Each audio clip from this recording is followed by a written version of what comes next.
I'm Yes. experiencing a really challenging period in my life. Congratulations. How exciting. Challenges are representative of the themes you chose to explore in this life. Challenges don't have to be negative. Challenges can be defined as fun. Part of what I'm thankful for is the fact that over time I learned that sort of attitude from your teachings. Yes. But this particular challenge I'm having Yes. is not something that I'm finding. Well, would you care to share some specifics? My best friend and partner for my entire adult life Yes. committed suicide. All right. Because? She spiraled out of control. Because? I think that's part of what I'm asking for your... Because she was never given the tools to understand how self-empowered she was.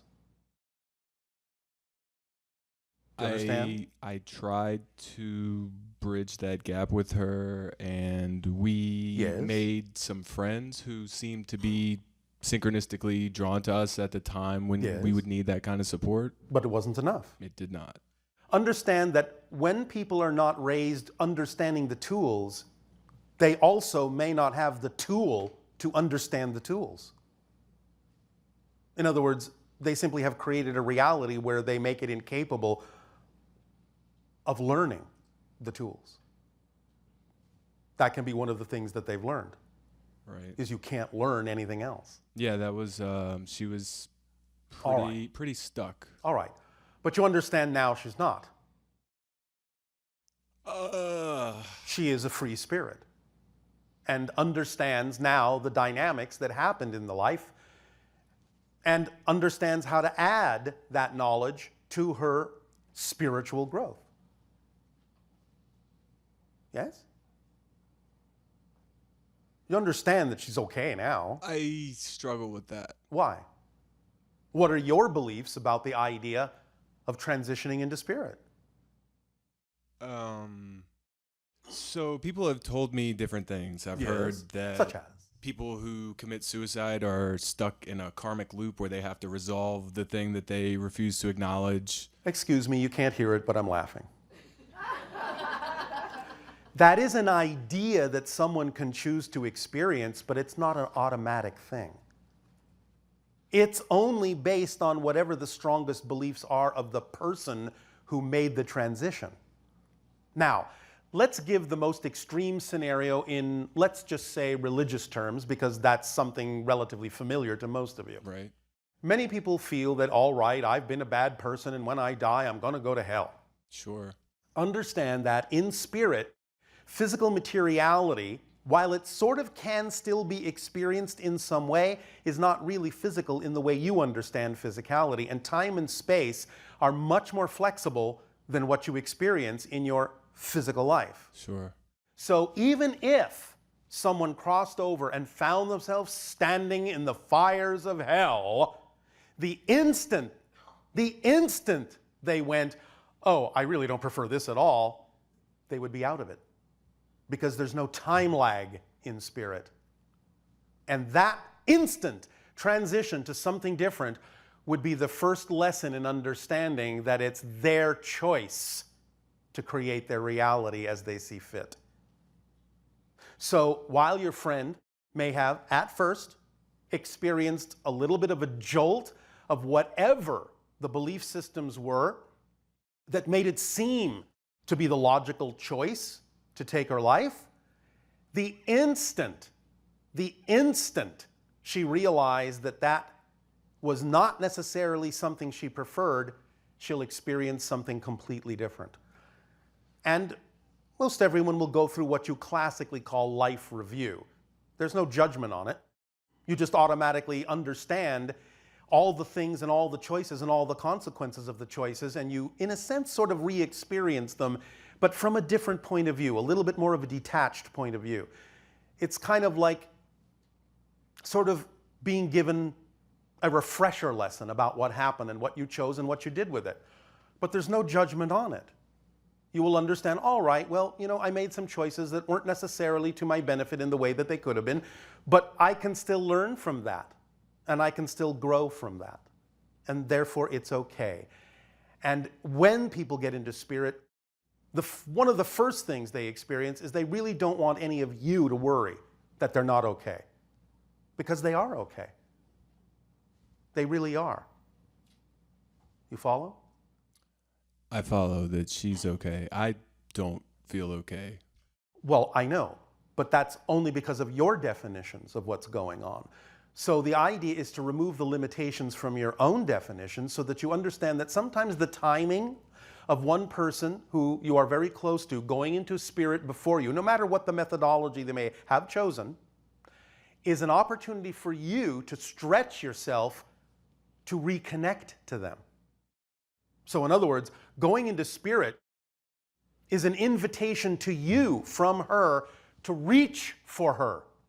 And that starts putting your attention more in the direction of the spiritual concepts that will actually assist you in life. Yeah, absolutely. That's why I'm here right now as well. Yes.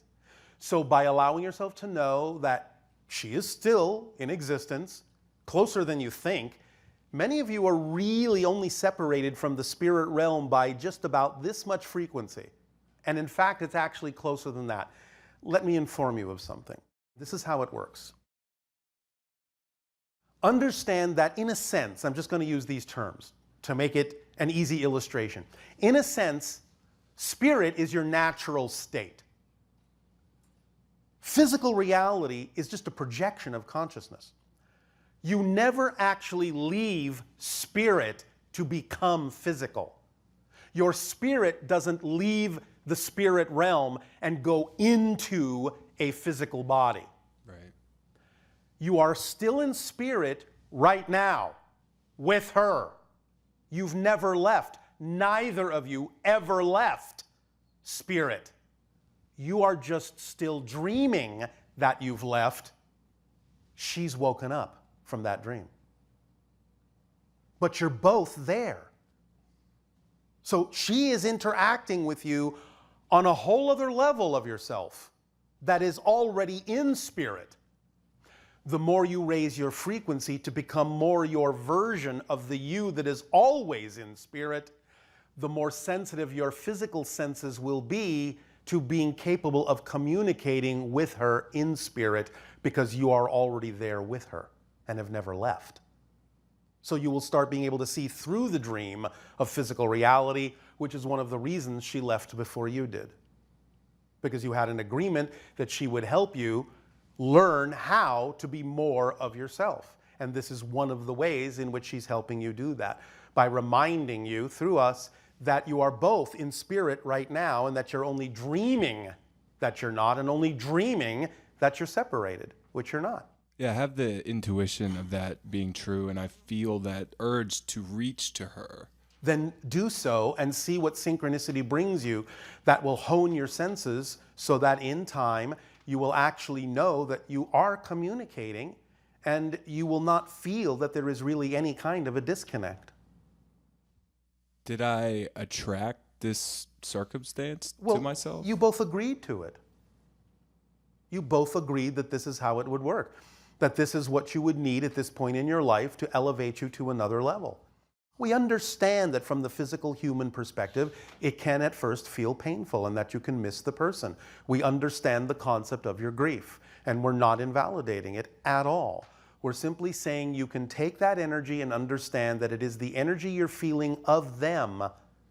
Many times when you grieve, when you miss them, when you cry at what you perceive to be their absence, the paradox is the reason you're feeling that is because they're actually with you. Do you understand? Many times when you remember them and you suddenly find yourself crying, that's actually your reaction to the fact that they're with you, because you're interpreting the fact that they're with you as they're not being with you. And that's why it goes into grief, instead of actually feeling their energy and going, oh, you're here. Do you understand? They are actually present with you when you're grieving. Right. That's what you're feeling, and that's why you grieve. You grieve because you sense their presence, except you're sensing it through a negative filter, a negative definition that they're not with you. Yeah, it I have a strong belief in life extension and quality of life extension. So I imagined us living together for hundreds of years. You will live together forever, just not always in the same plane of existence at the same time, but that doesn't mean you can't be in touch. Would you grieve as much if she simply had moved to a different city than you? No, I was mad the last time I saw her. And I would have still been mad if I hadn't come to understand what happened to her after. All right.